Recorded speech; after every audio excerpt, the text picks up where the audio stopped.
We good. All right. Are we live now? Is it in yet? Oh, it's in. Is it? Oh, it's in. It's in. Sorry, I didn't know this. So, well, hello, everyone.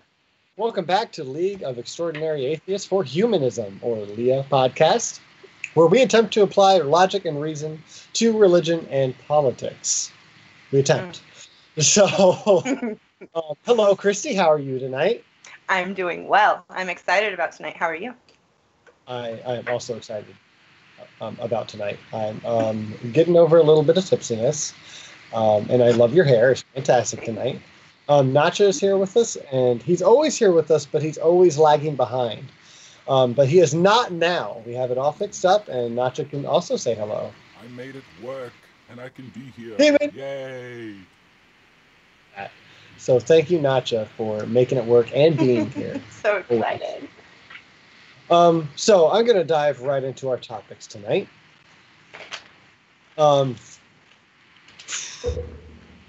Making sure I know where I'm at. Okay, so miracle drug. A quote miracle drug is going from free to $375,000 a year, if you haven't heard. At the surface, this looks not so good. So let's dive deeper into it. Jacobus. Now, if I say any names wrong, just like pretend I didn't.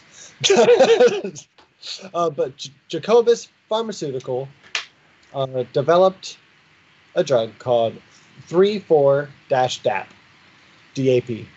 That seemed to treat the critical condition Lambert-Eaton myasthenic syndrome. Now I have to say it again.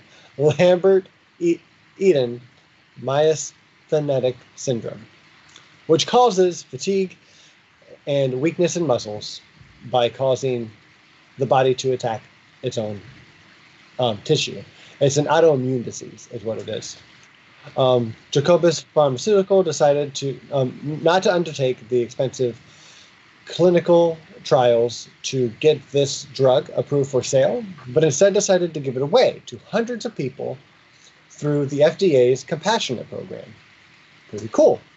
And they've been doing this for over 2 decades. The issue, though, is a Florida drug company, Catalyst Pharmaceuticals, bought the American rights to market a very similar drug, which is already sold in Europe. Catalyst did the studies, paid the money, jumped through the hoops necessary to gain federal approval.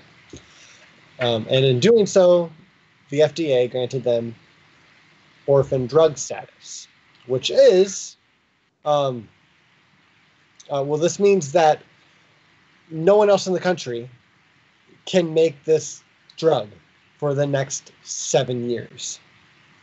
So now 3,4-DAP is known as FIRDAPS, funny name, but FIRDAPS, and this is problematic because hundreds of patients were getting this treatment for free, absolutely free, and now it's $375,000 a year. Now, Rebecca Hovd, again, I apologize if I am butchering anyone's names, but Rebecca Hovd said she is willing to pay for her medication, but $375,000 is 3 times the amount of the worth of her home. Right. Hovd contacted her uncle in Vermont, who contacted his state senator, Bernie Sanders, who is now on this shit like Velcro. He spoke to a Hovd over an internet call, and they discussed the matter at length. Hovd told Sanders that even if her insurance covers the cost, those costs would eventually end up higher or end up in like higher insurance premiums and taxes. It's in quotes, it's going to affect everyone. Also in quotes, she said that many people are even saying they're going to give up. That breaks my heart, she said. That breaks my heart too, because when you have this kind of autoimmune disease, reminding you if you haven't read it 5 times like I have, it attacks their own tissues. It makes them feel fatigued. They don't want to get out of bed. It's I think it's kind of similar to I can't remember what it's called. Starts with an M. What am I thinking of, Christy? Starts with an M? M? Yeah. I'm sorry, everyone. But I'll think of it and I'll just shout it in the middle of someone else's story. I like it. Yeah. But yeah, so it just keeps you down. And Rebecca Hobbs has kids. So this medication not only just kind of helps her out of bed, it really, really helps her. It lets her keep up with her life and keep going. And anyone else who has this Lambert-Eaton myasthenic syndrome, it's so hard to say. I know it's harder to have, but it's also hard to say. I'm sorry. And it's so for people to say that they're going to give up, that just means they are giving up, because I don't want to jump around too much here in my main story. But she said if she doesn't get her medication, because she was offered by Catalyst Pharmaceuticals a free 30-day trial, which is cool, great. What's she going to do after 30 days, right? When for a year of this prescription is 3 times the amount of her house, right? So if she doesn't get this medication, she will literally not be able to breathe. So she'll have to go to the hospital, and that will rack up her medical bills. And then again, she won't be able to afford this medication. So I didn't want to focus too much on the personal story, and I'm sorry, I did. I want to stay pretty objective at this. So I'll move on just a little bit here, and then I'll be done. Senator Sanders wrote an aggressive letter to Catalyst Pharmaceuticals asking them to justify their outrageous price and plans for the drug. Catalyst released a statement on Monday saying that improving patient care is the top priority, and thousands of more people will be able to get access to this medication. A spokesperson for the company said that most patients will be able to get the prescription with a $10 copay. But as I mentioned above, we know that this will have to be made up for. And not everyone gets covered for every drug. This is still a problem. Their stocks did drop by several points, though, after Bernie Sanders released his letter. Excuse me. Bless you. It's not worth noting, or I'm sorry, it's not worth noting. It's worth noting. I read that other politicians have expressed outrage over this matter, but I haven't seen who yet. This is legal, though. What Catalyst Pharmaceuticals has done by buying the rights to this drug and picking their price, no matter why, from what I know, it's legal. But it feels like a monopoly, right? And monopolies are illegal, as far as I know. Maybe I'm off my rocker. So my question to the viewers here are: does legality equal morality? And is this a downfall of capitalism? Christy, what's your thoughts on this whole thing? So this company comes in and then buys the rights to it. So are they now manufacturing it, or are they paying another company to manufacture it? That's what I couldn't find when I looked up the story. I just don't see how they can live with themselves, how they can look at themselves in the mirror, how they can sleep at night knowing that this one drug was free and now it's over $300,000 a year. 70% plus Americans don't make $300,000 a year. It's a shitty story. It really is. It's really, really sad. And I mean, my only answer to that is I'm sure this is not the only drug that they sell that affects people like this. This is a normal routine, I guess, probably for pharmaceutical right. companies. This is no really like new story. It's a new drug that this is being done with. But one of the things that really gets me is that there is a pharmaceutical company. I mean, I just want to say country. Company. Yeah, that's us, the country. Yeah. That was giving this away for free for 2 decades. And they have been forced to stop production and giving it away to people who can't afford it. And it's not just that people want a handout, right? Rebecca Hovd said that she is willing to pay for her medication. Like, who wouldn't be? I guess some people feel entitled. Like, there is a stereotype there for a reason. I believe stereotypes are there for a reason, but that doesn't mean everyone fits the stereotype, right? So we need to show some compassion and realize that, hey, this is fucky, right? This is fucky. Yeah. That is all I have for this specific Medicare story. For all. For all would really help.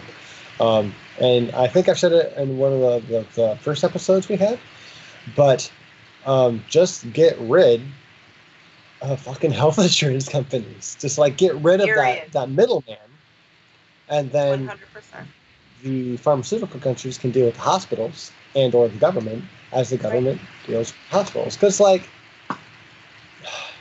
I trust the government as more. Every other country does. Yeah. All of them. Developed all of country. them. Yes. Yeah. And it's just, some not. Yeah. Some not. So that's my thoughts. But if you guys have other thoughts, please let us know down in the comments. Also, you can let us know during the show here in the live chat. But as you know, I'm kind of shitty at watching live chat. But please don't feel like you can't talk to us. But please share your views, because I'm interested in hearing them. Christy, it's all you. You're up with your minor topic. A cat trying to push my computer down. Sorry. It's all right. Always. Okay, Blackout and Lockup. Fun name. Okay, so this story, man, it was easy to write a story about because it's just basic bullshittery in the federal government. Who runs the federal government right now? Can't think of the one person that runs the federal government. Our president. That's who. Forgot. Yep. A power failure at a federal detention center in New York City spawned a humanitarian crisis worsened by authorities' response as guards wearing scarves, coats, and layers of clothing policed inmates who coped with very cold conditions in short-sleeved shirts and light pants, a lawsuit filed on Monday said. The lawsuit, filed in Brooklyn federal court by the Federal Defenders of New York City, cited numerous disruptions caused by the outrage that resulted from a January 27th fire at the Metropolitan Detention Center in Brooklyn. Defense lawyers have not been able to visit their inmates who were reporting little to no heat, little to no hot water, minimal electricity, near total lack of access to some medical services, or access to telephones, televisions, computers, laundry, or commissary. Inmates also reported smelling noxious fumes and seeing prison officers wearing masks, even though none of them were ever supplied to the inmates, this lawsuit also said. The Justice Department said that power was restored around 6:30 p.m. local time on Sunday, and that it was working to prevent future problems. The injustices were occurring just as freezing Arctic air began rolling towards the East Coast.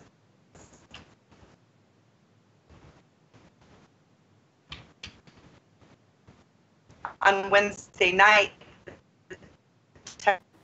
Getting a bit roboting here. New York City dropped nearly negatives that are in your care. Oh no. And always. All right. Let's see. And if you ask me, it is completely inhumane to do to humans that are in your care.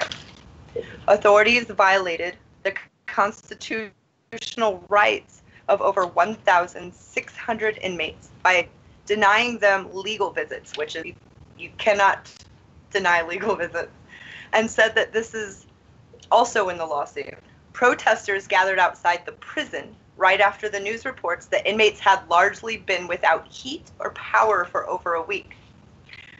The power failure caused inhumane conditions for inmates, and the response was woefully inadequate as authorities were slow to acknowledge the problem and failed to take adequate steps to obtain temporary supplies for electricity or heat or repair damage.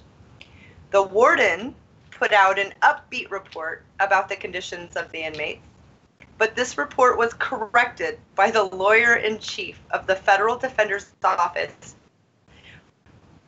Deidre Von Dornum, when she toured the facility on Friday. Stated inmates were wrapped head to toe in towels and blankets, and their windows were frosted over. Even more disturbing, perhaps, for the inmates, their cells were pitch black, and they do not have flashlights.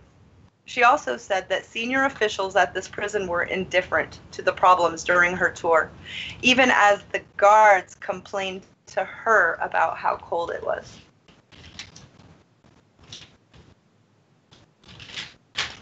There's much more. I encourage all of you to look up that story.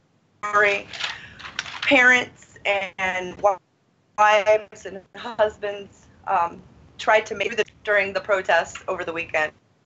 And a lot of them came in to ask questions, and more came in than they knew what to do with, and so they got pushed to the ground. And one of the reporters said all of a sudden she felt sprayed with something across her face, and she couldn't breathe because they started pepper spraying families. It's uncalled for. All of it's uncalled for. Just, wait, who's in charge of federal stuff again? I always forget this. Yeah. Unmute.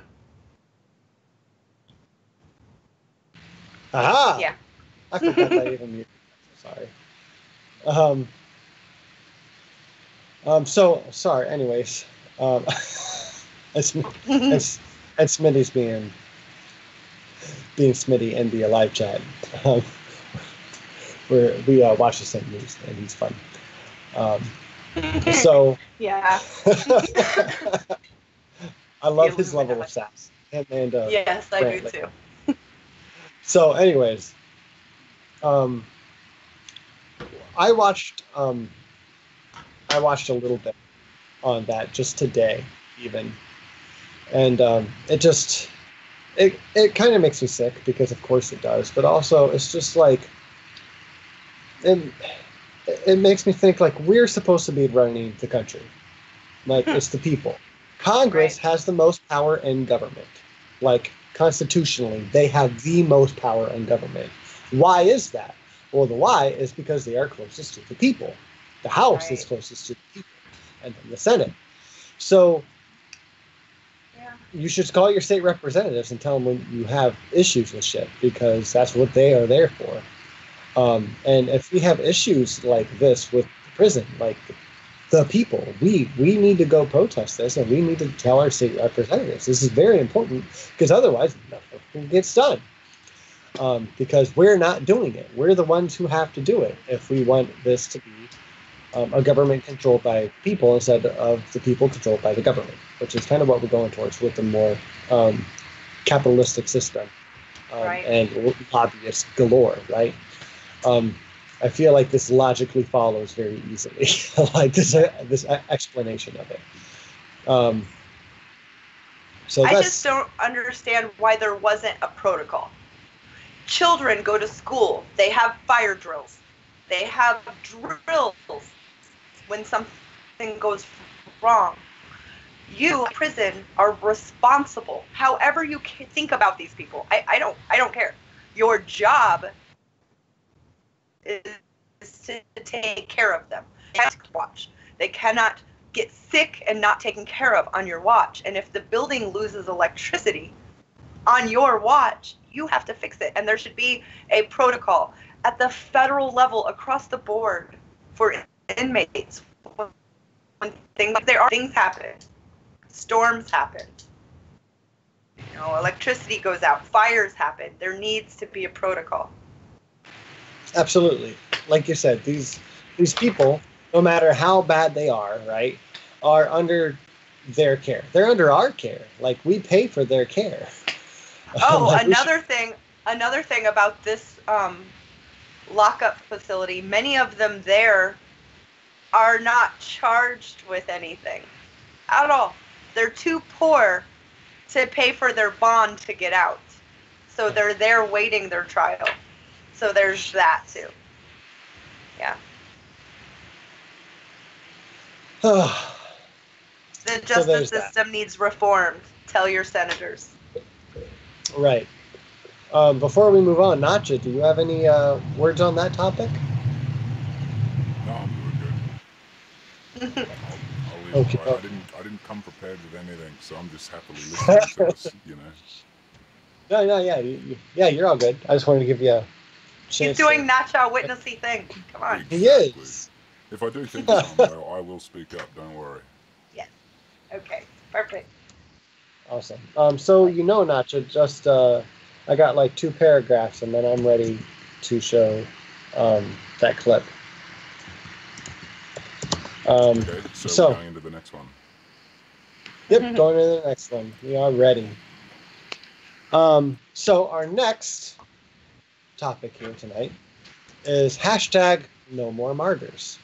I'm very excited about this one. I asked Nacho last week. I'm like, hey, do you have any like religious stuff you want us to cover? Because like we haven't done much on religion, us being extraordinary atheists. Right. So we should poke at religion, I feel like, inherently. But so John Cedars recently released a video, which was a follow-up to him asking Jehovah's Witnesses and ex-witnesses to cut up their no blood transfusion cards and record it.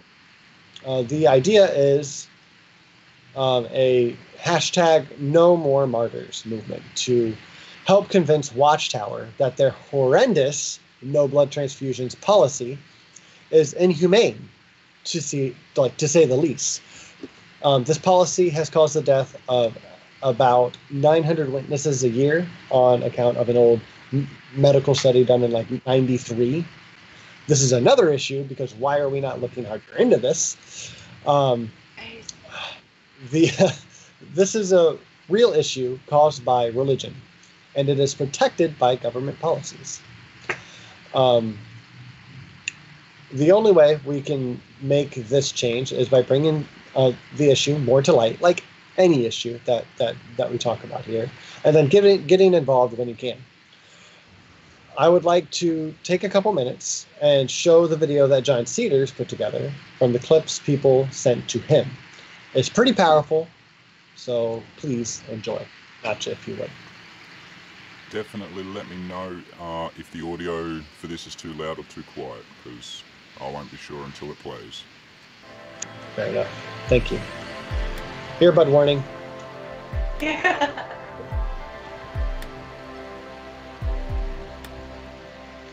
Should it be back?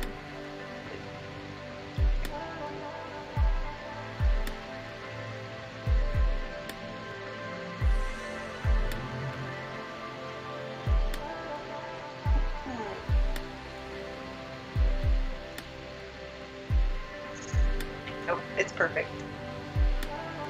Sounds good. Have you seen this yet, Christy? So good. Yeah, it is powerful. Good for them. That has to feel good too. Yeah, it has to.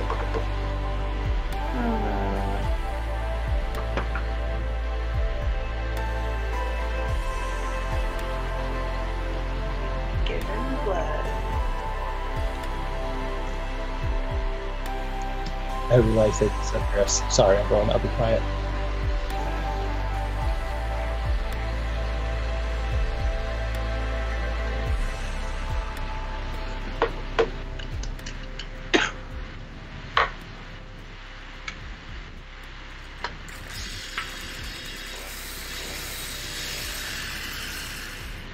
My name is Mike, and we won't be martyrs.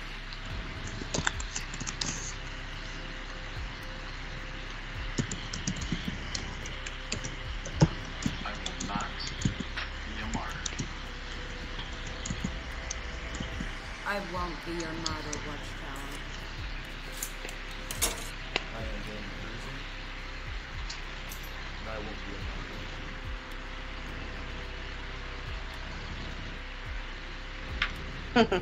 No more martyrs. Snowflake. My name That's is the best. Kathy, and I won't be a martyr. Hello, my name is Fritz, and I believe in no more martyrs. I love it. No more martyrs.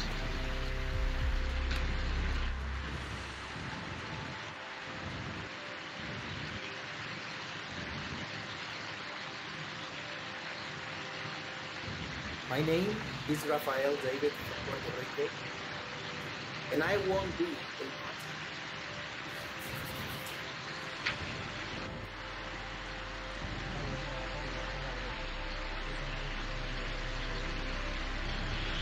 Not be a martyr. I'm Daisy, and I won't be a martyr. My name is Dave. I will not be your martyr.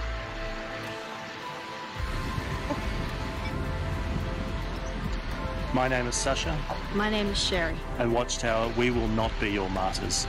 This archaic policy that has taken countless lives must stop.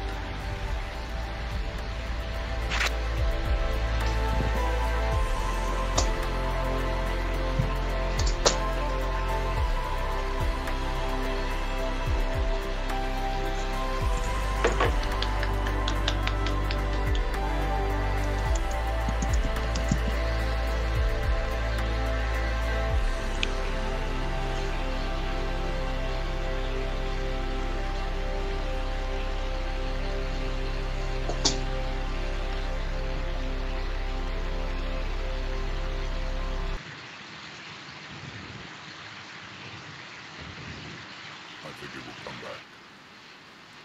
will come back. Awesome. All right. Yay! So thank you, Nacha Witness, for putting that up for us. And also thank you for reaching out to John Cedars to get the Yeah. okay to play this. So, Absolutely.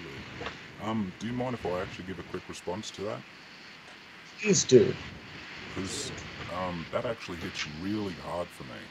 Because I was offered as a martyr without the choice. I was offered as, you know, but basically for my procedures, one of my parents was willing to let me die for that. So Wow. It's significant. It really does mean a lot to see these people doing that. That's heartbreaking, Nacha. It's- I'm a parent. There's no way. No way. no, Terribly misguided in thinking that it's okay because they'll see you again.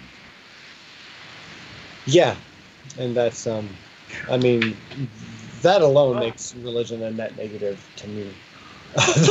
just that belief that sparks that Yeah. little bit of carelessness. But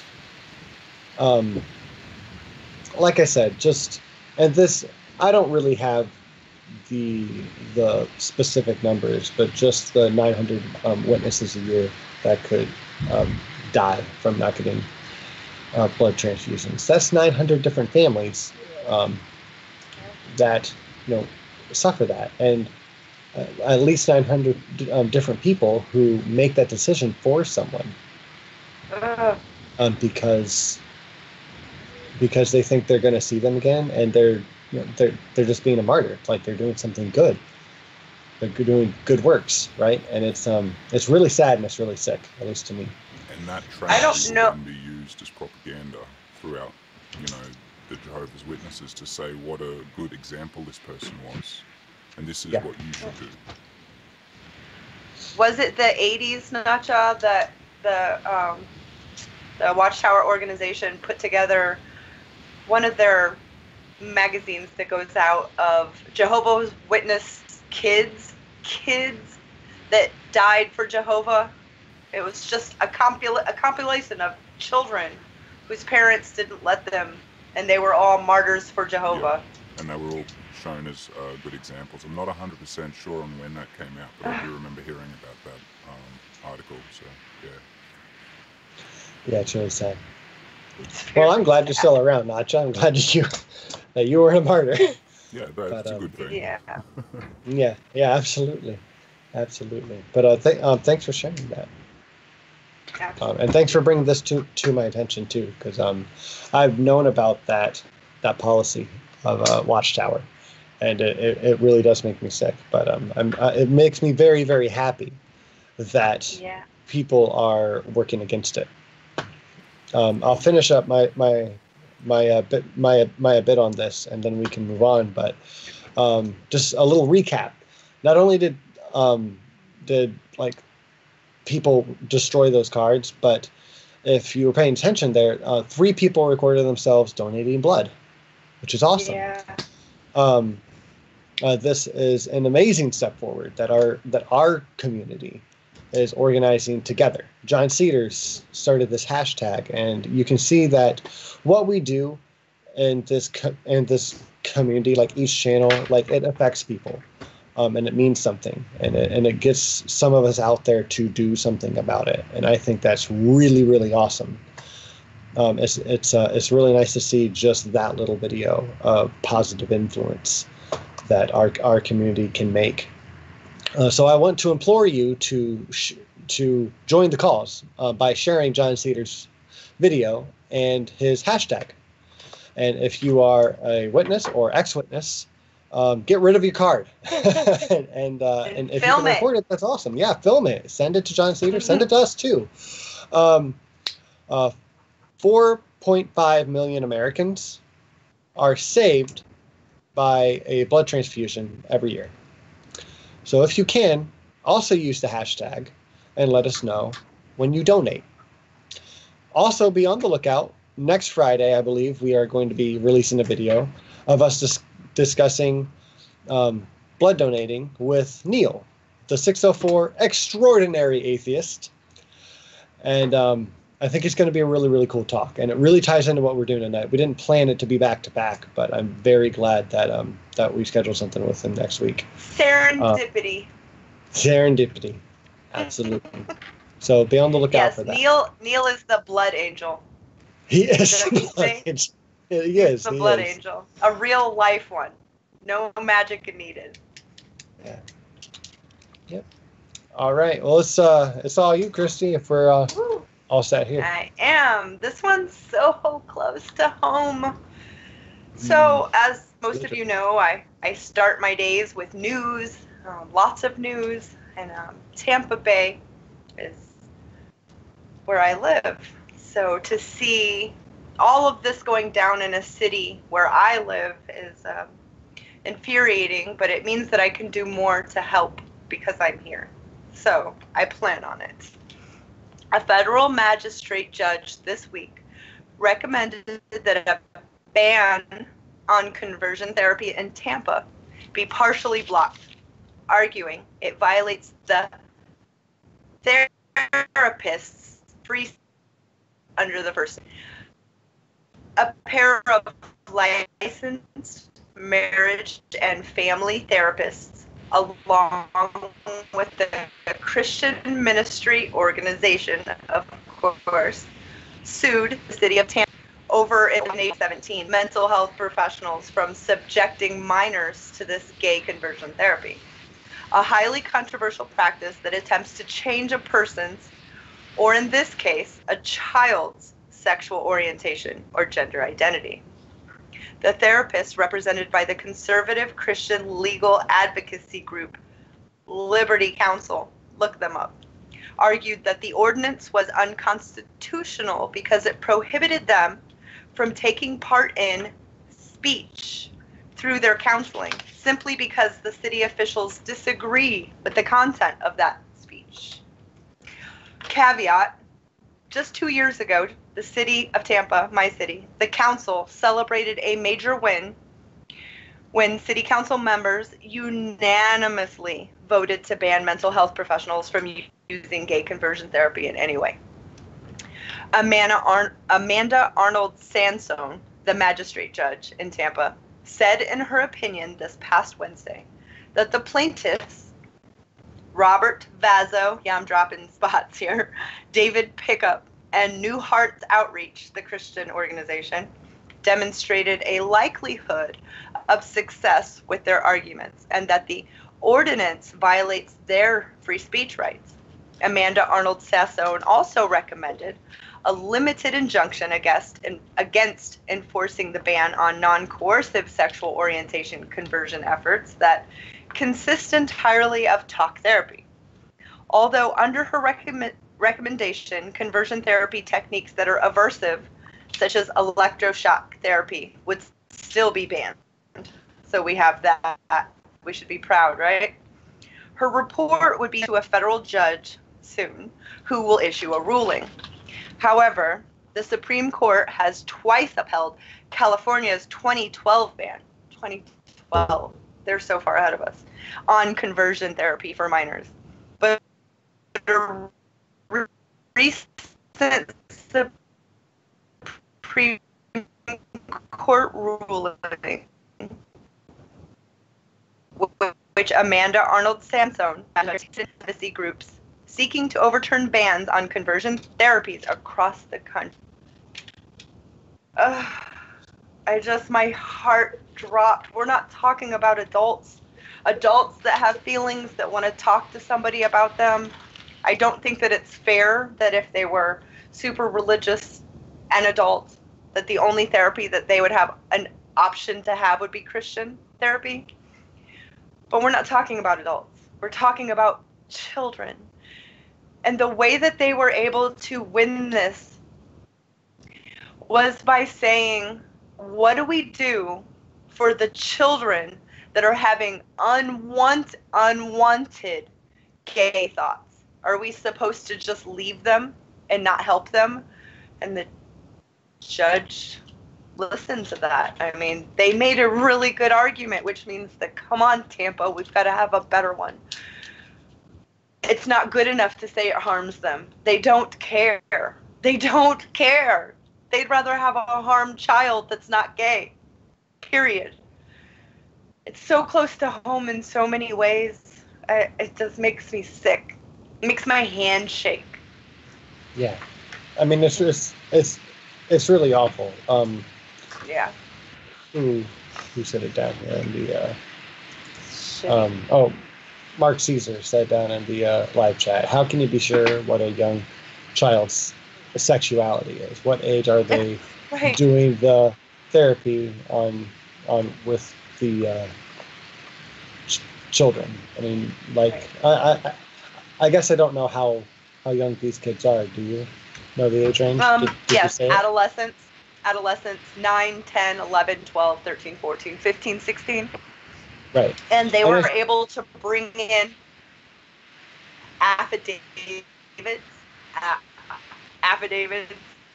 quotes, from who I was unhappy, I had unwanted gay thoughts, and therapy helped me. But they were coerced. I mean, give them both then, and let them choose which one helps. But I don't want it at all. But gosh. Right. Right, and it's just, I feel like you just need to take their word for it, like right, like they're I know they're young, and like in some aspects they're probably dumb, but like Yeah, you gotta ignorant. take their right. Yeah. But you gotta take their word Yeah. for it. Like, well, most kids, even if they're doing drugs, they're usually not trying to hurt themselves, right? Right. Usually They're not. experimenting. Right. They're Right. like they're trying to figure out the world around them, and I think if you take out the religious aspect of it, you're not really going to have this problem of why is it so wrong? Why is it so wrong? If your kid is gay, what's their sex life have to do with you as a parent? It's not natural. It doesn't happen Good anywhere else in God. the whole natural. Tell that to the 10% of sheep that like it get That really it's gay. safe. That's what I would, as a parent, that's what I would think. That it's Right. safe. Yeah. Right. I mean, like, you can even tell Alex Jones. He knows the frogs are gay. Yeah, tell me about that. Those damn frogs. What, Nacha? Yes. I say that guy has got problems. Guy's got some serious fucking problems. I want to do a story on him, but I want like a dedicated, like I need to take a week vacation to dig up all the fun shit. Because there's so much to look through. But anyway. He's horrible. God, he's awful. So, Yeah. do you have any more to add to that story, Chris?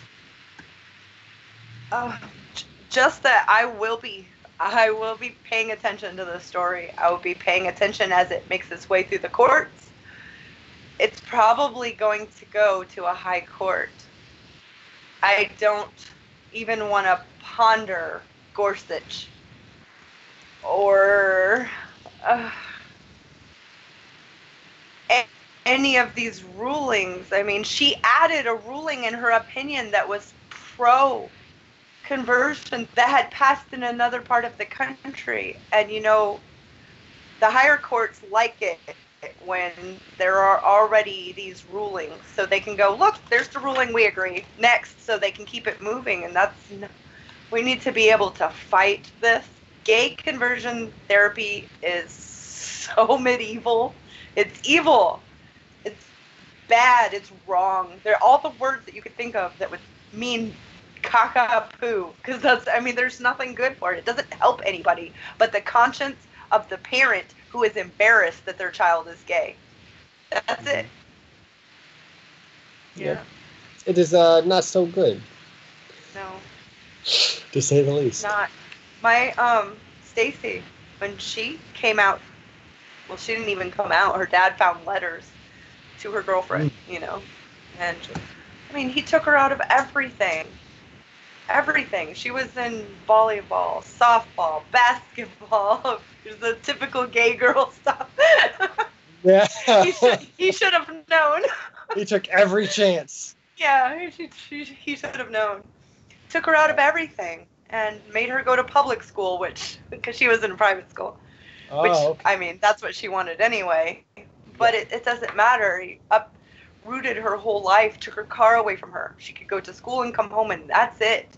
Made her go talk to preachers at the Catholic Church. Her whole family wanted to sit down and have these long conversations about how she's going to go to hell. And it's just uncalled for. Yeah, I mean, like, after the first conversation, aren't you just like, okay, I get it, I'm going, so can I go have my fun now, please? Right. I think that as a parent, if you don't know what to say and you feel like your child is trying to tell you that they're gay, say, let's go find out. Let's go look up how to be the safest gay 15-year-old on the planet. Let's go do it together. It's going to be hard as a parent. Sex talks are hard. They're so cringy. You want to run. But you're a parent. It's your effing job. Fight something and just handle it. Because when it's over, you're going to feel so much better. And love your children. Whoever they are, whoever they're going to be in their sex life has nothing to do with a parent. It just doesn't. I don't call my mom and tell her what Stacy and I do in the bedroom, as I'm sure nobody does. That's weird. That's Jerry Springer. Nobody wants that. No. And like, your mom and I talk a lot, but we don't talk about that. Right? So, and BML Sabub says, let's give our kids real sex education and include information for gay kids. And safety. Yeah. Yeah, safety. That's that's what's safety and consent. You consent. And me, ma'am, like, my baby, we ain't nothing but mammals.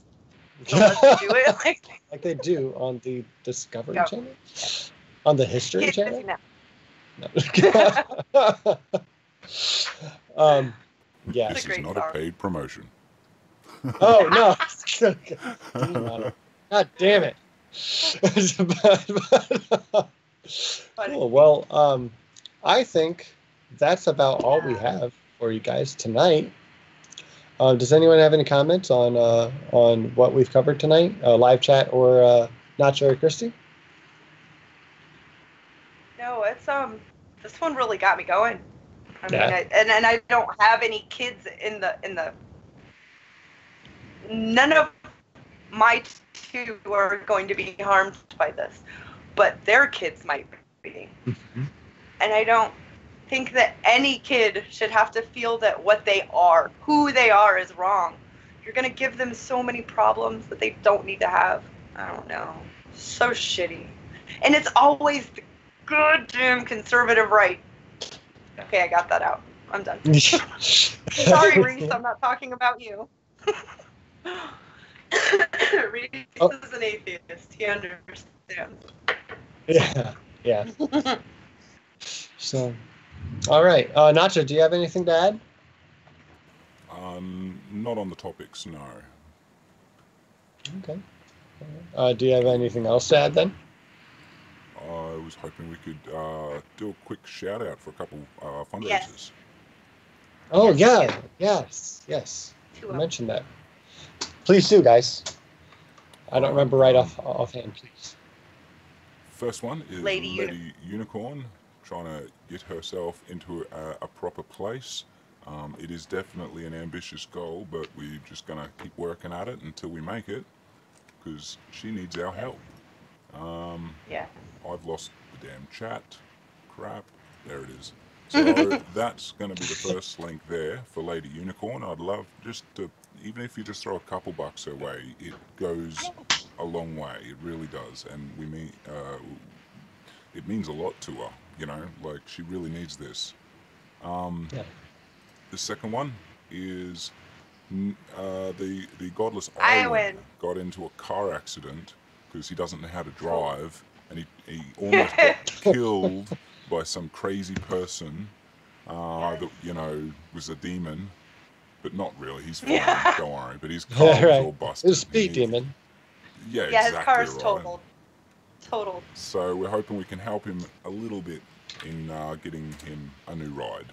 So that's the link that I've put in there now. Yeah. And then I actually have one more. I was contacted today. Look here. We have Eduardo Hernandez. Does anyone remember Eduardo? I had him on my channel one time. Yeah. I'm gonna link that. Yes. Yeah.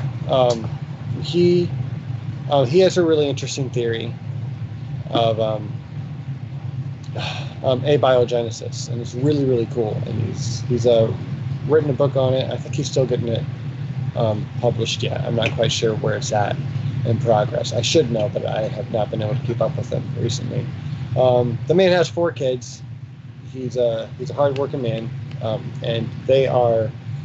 He's been working day in, day out just to like keep their home, and he's had to start a GoFundMe as well.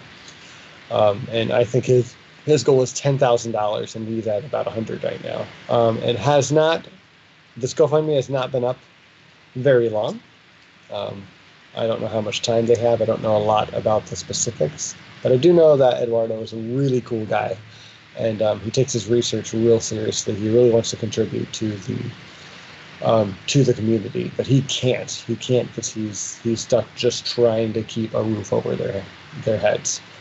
And it's a tall order for anyone to try and help and get and like take care of people in the community. But whenever you guys can help, it's definitely appreciated. And if you just share the link, that's helpful too. So whatever you extraordinary atheists can do out there, we appreciate your help.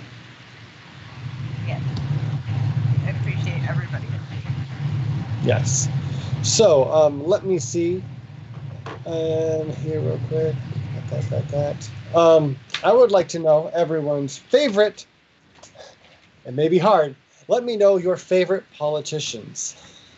Because I think in the next fortnight here, in the next 2 weeks, we're going to be covering, I haven't told Christy yet. Hey Christy, do you mind if I announce my idea for next time? I actually want to go over AOC. Alexandria Ocasio-Cortez, because she's a beast. She is a beast. I absolutely adore her, and many people absolutely hate her, and I do see the reasons why. Scared of her. Yeah, so I want to go over Alexandria. Scary to them. Yeah, she got scary ideas. She's like a young Bernie Sanders. So, I know. My idea for this is to have AOC and socialism, or social democracy, more specifically. But I also want to go through a little bit of socialism, because a lot of people don't know what it is. Like, I say that because every time I get in a Facebook fight, socialism is just... yeah. She's not a socialist. An oligarchy and an authoritative regime. Socialists just kill people. Socialism is killing the society. They have no idea. And if you know anything about government, you're like, oh, yeah, no. Our whole military is socialism. Yeah. Our cops are socialism. Our fire department, our schools. Oh my God. Yeah, we have socialist parts of our society. And in unfettered capitalist countries, the very, very uber wealthy are socialize the losses of times, and that's what she's fighting, and that's why they're terrified. And so they're using everybody's little tiny fears that don't know anything. And just, it's easy. Fear is an easy political weapon. It's easy. Yeah, it absolutely is. And before we even jump into that topic, I just want to let everyone know I am not a socialist, right? I'm not a socialist. But I think very, very recently I have come to be comfortable with saying I am a social democrat. Because the more I look into it, the more I just can agree with it. And that's kind of how I come to every other label that I accept now. It's just like, I wasn't looking for you, but it's, hey, look, if this matches, this matches, this matches. Okay, I guess I fit this label. I don't really call myself a feminist, but yeah, I'm also a feminist. Like, if the label fits, that's fine. Right. I'm not a third wave feminist, but whatever. Right. So, but anyways, point being, 2 weeks from now, we're going to have our next live show, and that will be on Alexandria Ocasio-Cortez and social democracy. And next week, keep an eye out for whenever we upload our talk with Neil, the 604. I will say extraordinary atheist, because when you are on our show and we're talking to you, you are one of the extraordinary atheists for humanism. He's special to me because he was the very first interview or live stream I ever did. So yeah. He's my sweetie. Yeah. He's awesome. Yeah. Well, thank you all for coming in and tuning in tonight. I really, really appreciate it. We are going to wrap up before we hit the hour mark.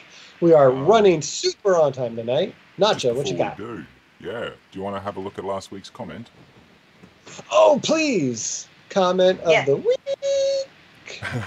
So last week our podcast was on Hannity's insanity, and so I had to really, pick a good one for this. It had to be very specifically relevant. So Vibrantly Brantley gets the win with a comment, maybe this will get me the top comment on next week's video. It sure did, Brantley. That's so good. Such a silly butt. Silly So butt, make sure to comment below on anything, hopefully something to do with the topic of tonight, and we might read it out next week. Yes, please do. Check out the comments, and also check us out on Facebook and Twitter at Atheism Humanism. So, and call your senators. Tell them no. Tell them no, and then go tell Jehovah's Witnesses yes on blood. Or just be involved. I don't care what you tell them. Be involved. Be part of your democracy. Democracies fall apart when the people get busy with their own lives and don't care, and they're betting on it. So call your senator, please. Yes, please. All right. So everyone have a wonderful night, and stay humanist for Godless sake. Yes, I love it. Can I That's my favorite. I love it. Good night, guys.